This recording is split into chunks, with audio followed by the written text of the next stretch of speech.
Hello and welcome back to my channel. My name is Mindy, and today I want to talk about minimalism and how has that helped me to stay out of having an office job for the past 3 years. Before I start, I want to ask you to please subscribe to my channel and to give a thumbs up to this video. You can also follow me on Instagram at Minimalist and buy me a coffee if you enjoy my content. Check the links below, you have way more information. And now, let's dive in. So, back in 2017, I lost my office job. So it was not that I quit, but I lost it. But I was also feeling that I needed a change. So it just came all like, I believe, law of attraction, you attract what you need, all of that. So I was in that situation that, well, I was jobless, but I also decided or felt that I didn't want to go back to the office kind of job. But before I was fired from my job because of, it was like financial situations in a company, I already knew that I wanted to leave it and I started saving money. Because I thought in my head in 2 years time I was gonna leave my office job. So I had a high goal of what I wanted, how much I wanted to save up to that moment. But okay, the situation came before time. So in 2017, the same year they fired me, I managed to save some money up to the moment that they didn't renew my contract.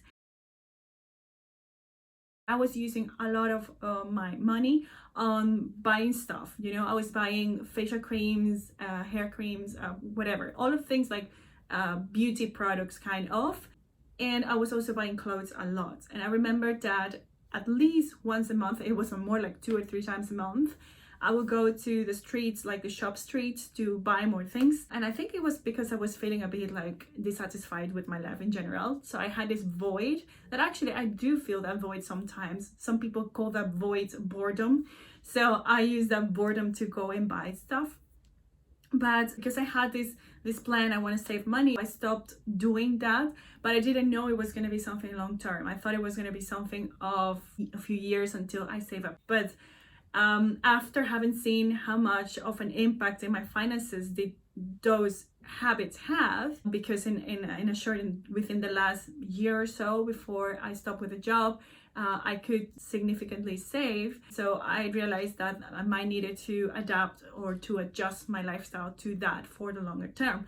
Another thing that I did as well was that I was always next to my job. I was doing side part-time things. I was teaching fitness as well. And I was taking care of pets. When owners went away, I went to stay on a weekend to someone else's house and stay with the pets, take care of the pets. So that's something extra that helped me to save up. But as I said, I had this high goal of what I wanted to save up in 2 years time, but okay, that came before. I thought when the time came up, I thought like, okay, I'm gonna do what I thought I was gonna do 2 years after. So I packed my stuff and I went to travel Southeast Asia for 3 months, and I wanted to write during that trip and to take photos. And well, I wrote for myself. Actually, a lot of the stories that I wrote during that time is the base for the novel I'm writing right now. But also the photos that I took, I decided to make exhibitions with them and also to work or partner up with institutions. The photos that I was taking, it was about the plastic, how much pollution there was around the places that I went to. There was Indonesia and Thailand. When traveling, I saw so much plastic and how much the earth is like being damaged because of how we live our lifestyles. So I felt more called to stop using stuff. I started reading a lot of where does our clothes come from, how the impact is of the packaging of the things that we buy in our homes and all of that. So I felt like I wanted to, once I was coming back to the Netherlands, I wanted to stop buying things the way I was doing, and of course to reduce significantly the amount of clothes that I was buying, because I already had enough. So since beginning of 2018, so it's been 2 years and a half, I then ditched all of the beauty products that I was using for in the shower or for daily, like as I said, like maybe like creams, facial creams, body creams, bottle shampoo, all of those things that come in a bottle, in a plastic bottle. I do not use them anymore. And there were products that were quite expensive, to be honest. I am using two things for my skin that instead of using a bunch of things that I was using, I'm now using two things. So jojoba oil, that's what I use in my face.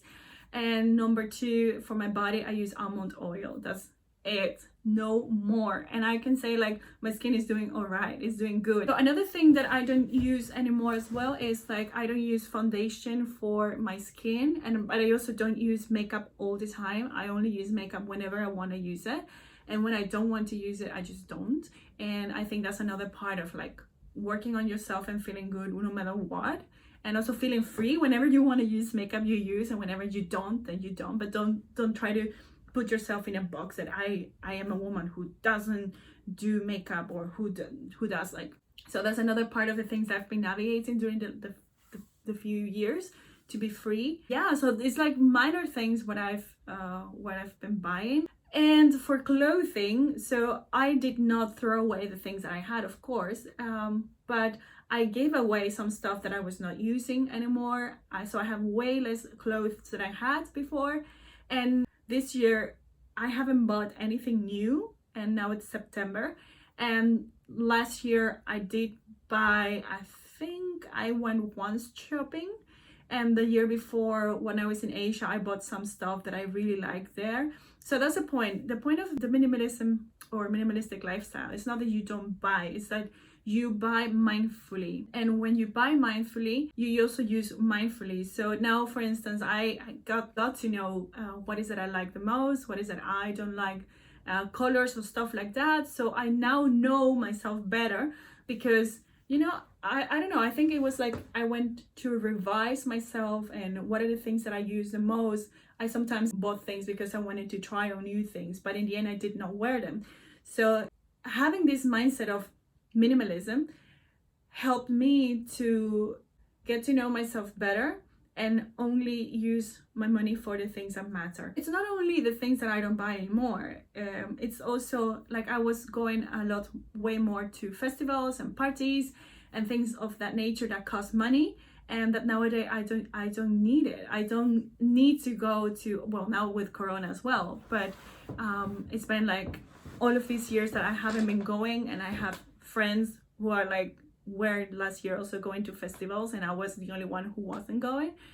But it's also, again, it's not that I feel like I am depriving myself, not at all. It's more than I realize that that's not what I want. And for me, the most important thing is to use my time, my energy in doing the things that I'm doing right now. So I'm living a creative life, I'm creating stuff, I'm writing, and I'm having a lot of things running. For sure, it's like a more of an uncertain sort of lifestyle. It's more of a freelancer lifestyle that I'm building up, that I hope that in the future it becomes into something way bigger, of course. But that's what I'm choosing to. When people go to a lot of festivals and, you know, buy a lot of things, in the end they're choosing to keep buying more things, you know what I mean? So what I'm choosing right now is I'm choosing for having like less, using less of those stuff or of those activities or of clothing, all of that, because I want to be able to be doing what I'm doing. So I live with less and I am happier than before, actually. So there is nothing better than to choose every day what I'm going to do and how I'm going to do it. So minimalism has a lot to do with that in that sense. But I'm going to come back with a second video about the health side also, to buying a lot of processed stuff and bottles for your skin, or even things that we buy, produce for eating, like diet stuff and all of that. So I have a second video coming up, and stay tuned. Don't forget to subscribe and like my video, and also go and check my Instagram. Okay, till next time.